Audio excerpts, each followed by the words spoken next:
Hey friends, we just got done watching the AMD CES announcement and we have a lot to talk about.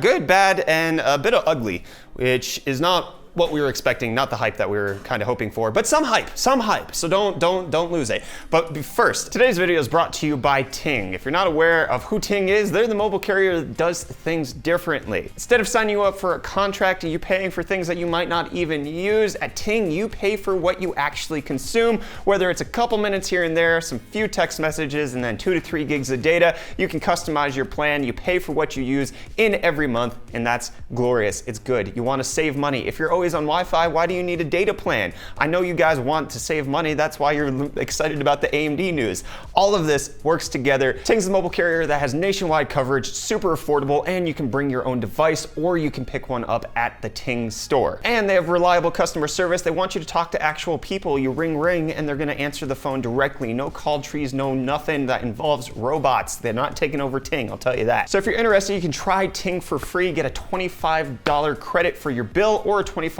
credit to go towards a phone in the Ting shop by checking out the link ufd.ting.com. Link for that will be in the video description. Again, that's ufd.ting.com to get $25 off your bill or $25 off a device if you need a new one. Now let's get back to the AMD stuff. Okay, so with that video spot out of the way, let's go ahead and dissect everything that happened during AMD CES keynote.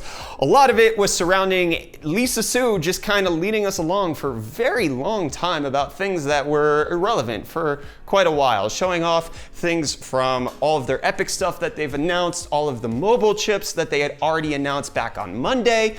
It was a bunch of good information, good stuff that has come out. It looks like they're gonna have a way in the mobile market. They have new Chromebooks coming out. It's all well and dandy, but not the stuff that we have been hoping for. So first up, let's talk about the GPUs because that was the first thing that Lisa Su announced. It turns out that we're getting the next generation of AMD graphics and it's called Radeon VII. And it has 60 compute units, which is 4 less than the Vega 64. It's based on Vega 7 nanometers, and it has 16 gigabytes of high bandwidth memory, as she called it. She didn't ever say it was HBM2, but it seems like it's HBM2. So Vega 7, 16 gigs of HBM2. If you're not aware, HBM2 costs a heck of a lot of money. And yeah, let's talk about performance before we get onto the price. So there were plenty of slides showcasing different performance. They ran a live demo with Devil May Cry 5, showing it running at over 100 FPS at 4K. I believe she said it was max settings, so that's inspiring, except for Devil May Cry 5 isn't out yet, so we don't have anything to compare it to. So that was, a useless benchmark. There are also slides showing that it has 35% better performance in Battlefield 5 compared to the Vega 64, 25% better performance than Fortnite, which is what everybody wants, and then Strange Brigade, 42% better performance. You know that game that everybody's playing that's based on Vulkan and was the first one to support Crossfire in Vulkan API? Yeah, that one. Or not Crossfire, Explicit Multi-Adapter. So that's cool. So, actual benchmarks. They compared it against the RTX 2080, which is impressive. In Battlefield 5, at max settings in 4K, it got 62 FPS, the Radeon 7, compared to the RTX 2080's 61. I guarantee you this means with ray tracing off.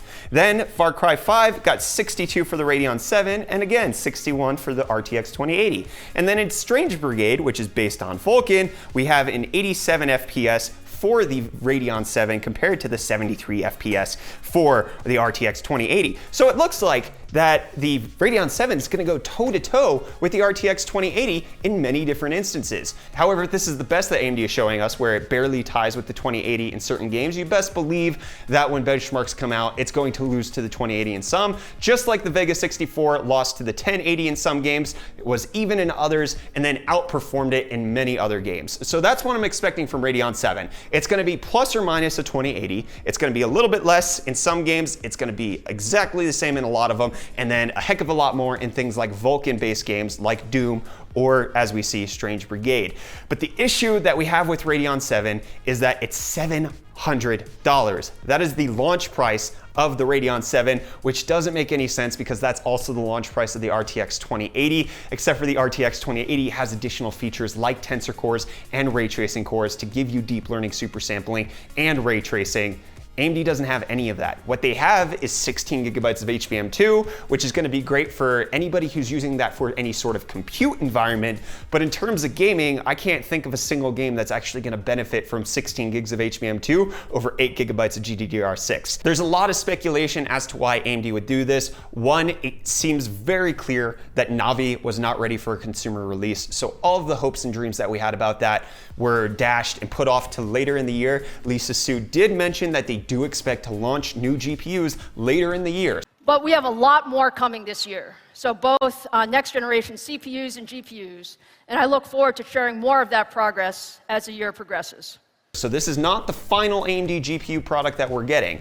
But then two, the reason that it seems like they're going with 16 gigabytes of HBM2, at least from my perspective, is one, redesigning the memory controller on the Vega architecture would be too costly for them. They can't get it with GDDR6. They would take a huge bath on the development for it. So the only advantage that they can find themselves having is adding more HBM2 over what Vega 64 and 56 already have. Because if you can't beat them with an actual technological increase, you just beat them with brute strength. Although, however many people are going to use 16 gigs of HBM2 remains to be seen. They did quote some increases in specific content creator workloads like Blender, Premiere Pro, or OpenCL rendering. It does seem good. We have to wait for benchmarks because this thing is coming out February 7th. So hopefully reviews come out sometime in early February, late January. We don't have to wait too long. But as it stands now, it looks like it's going to be worth buying if you like the games that it's going to do better in, but then it's not going to be worth buying if you at all value tensor cores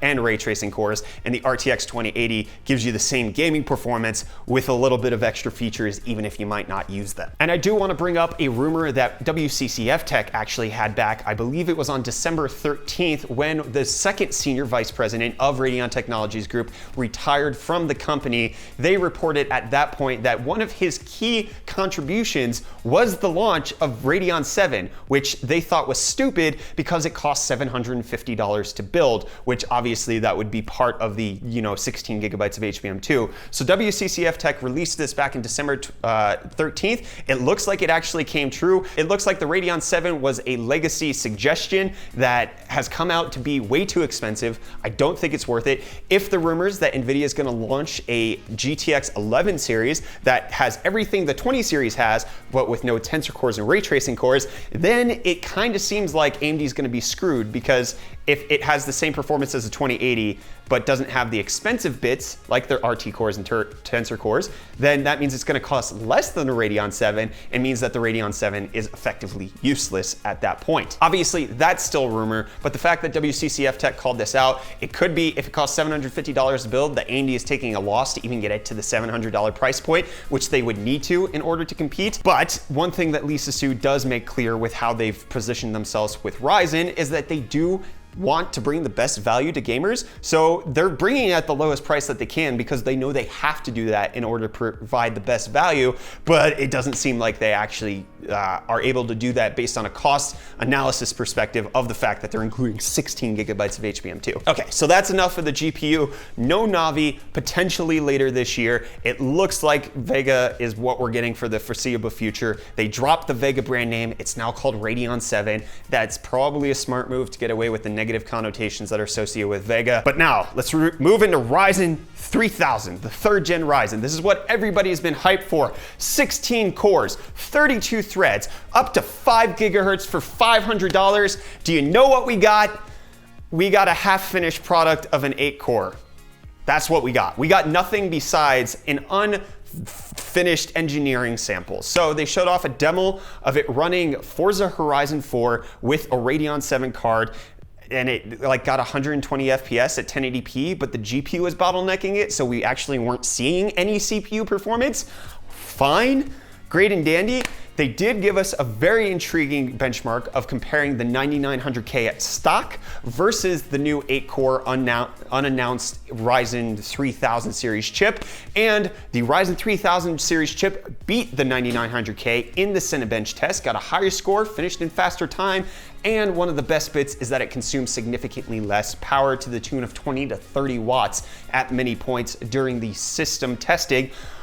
so that means it's more efficient, but then it's also faster clock for clock, which it looks like that AMD has actually delivered on the IPC improvements. It could be that this Ryzen 3000 is running faster, and it's just making up for it in pure clock speed. But based on what we've seen from Zen 2 with the EPYC announcements, the IPC of Zen 2 is going to be enough to put it ahead of Intel. And given the Intel announcement that we got just yesterday, it doesn't look like they're going to be ready to compete with AMD on anything until at least 2020, because the best 10 nanometer CPUs we're getting from them will come out in the Ice Lake mobile form factor. But that doesn't mean that all hope is lost for 12 cores and 16 cores. In fact, the most interesting thing that Lisa Su could have done was she showed us the physical CPU under the heat spreader. We got to actually see the physical makeup of the Ryzen 3000 chip, and it shows, and she specifically stated that it has a 14 nanometer IO die, as well as a 7 nanometer CPU chiplet on it,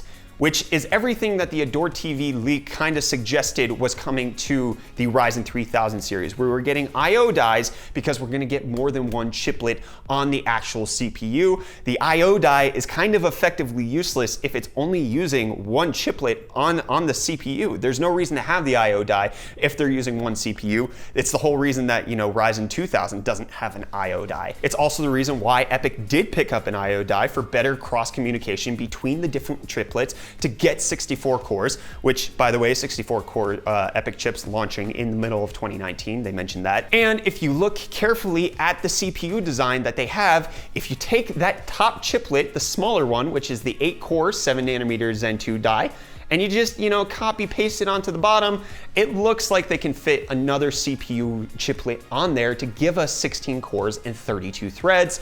So all hope is not effectively lost. It actually looks like they're very much in a pre-production phase. It was astounding how many times Lisa Su actually said, be prepared. This is not final clock speed. This is very early production. She was very defensive about how early in production they were with these CPUs. So she did mention that they might be coming out with them towards the middle of the year, or probably Q3 if I had to guess. But that's enough time for them to continue development. It seems like they just weren't ready to announce a 16 core. It looks like they don't have it actually working in engineering samples at this point, but they have the setup to actually make it happen. That IO die doesn't need to be there if they're not going to be slapping another CPU chiplet on it. And another impressive thing that could come from this is that we could see 8-core 16-thread APUs coming out from AMD, because they can put a chiplet that has Vega graphics on the rest of the CPU die, and we could get 8-core 16 threads on that first chiplet and then some Vega graphics on that second one. So we could see some really great budget builds that could perform really well at 1080p games, giving 8 cores and 16 threads. That would be a content creator's dream, to be honest, if they're trying to play League of Legends, Dota, or anything like that that's not too GPU intensive, but then they can stream off of it at the same time. Cost cutting, that's all great. No prices officially mentioned. It just seems like they weren't even ready to announce anything when it came to CES, which kind of makes the whole keynote seem lackluster and like it shouldn't have happened.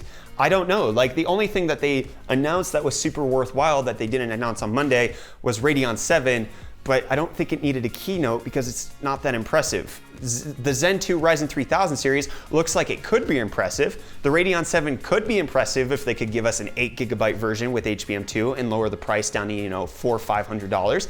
That would be great. But as it stands now, the CES announcement were just like mega bland and disappointing. I'm just gonna pull up a tweet here because Adore TV, it was the place where we got all of the initial rumors about the 16 core and the 12 core. He did tweet out after the keynote. I just wanna read what he said so that you guys can get a clue of what he's thinking here, saying, given the tweets I'm reading, you're as confused as I am. I'd only claim to be about 20% satisfied, to be honest, as clearly Ryzen 3000 will have more than 8 cores and the package clearly leaves room for a second CPU chiplet, but I really wish they'd shown more tonight. Shrugs. And then he did a retweet of an image that, copy pasted that chiplet of the 7 nanometer 8 cores. It does look like they could give us 16 cores if they really tried and worked it out. So if this is true, what AMD actually showed going up against the 9900K is a Ryzen 5, which would be really impressive. It looks like it was consuming about 45 watts less than the 9900K total system power, not just the CPU. So it could be that these chips are more efficient than we think. And then he also tweeted in another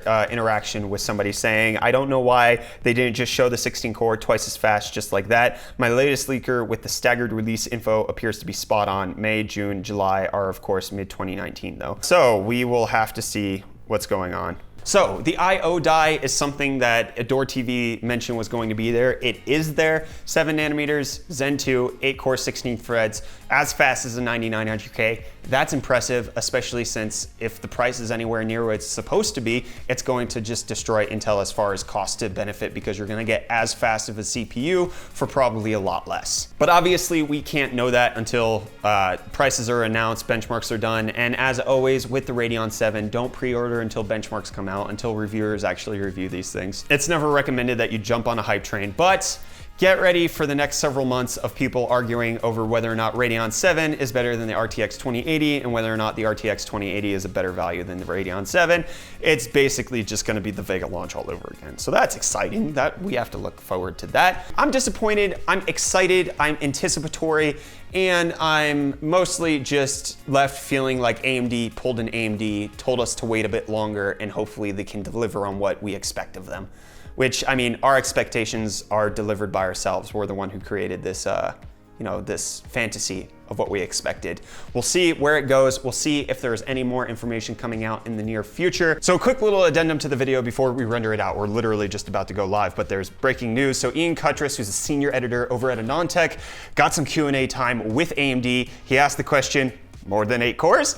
And their answer was, there is some extra room on that package. You might expect us to put more on that package. So pretty much like everything we were expecting. Ian Cutress, obviously AnonTech, highly respected. It looks like we might have a little bit more incoming, and don't necessarily let your guard down about 16 cores, just not as soon as we were expecting, which is pretty cool. Okay. Done with breaking news. But I want to know what you guys think. Are you hyped? Are you excited? What do you think of Radeon 7? Are you planning on buying it? Does it make it really enticing for you? A 1080 Ti from AMD? Is this something that you were kind of hoping would come out?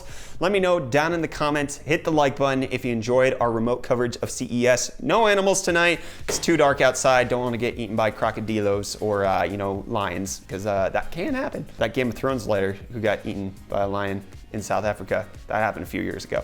Not doing that. Don't forget that this video is brought to you by Ting. Check out ufd.ting.com to save $25 in your Ting bill, or $25 off a phone if you do it on the Ting shop. Anyways, please get subscribed if you want to stay up to date on all of our tech-related content. If you want to support us directly and maybe help us get to CES next year, you can consider becoming a patron over on Patreon. We try to do ad-free uploads over there, as well as get the videos out much earlier than they typically release on YouTube, if we can. Sometimes, like this one, they go up simultaneously. Anyways, if you want to become a Patreon, that link will be in the video description. Anyway, yeah, stop saying anyways, Brett. Subscribe, like, yeah, see your smiling faces again in the next video. Love you too. Bye.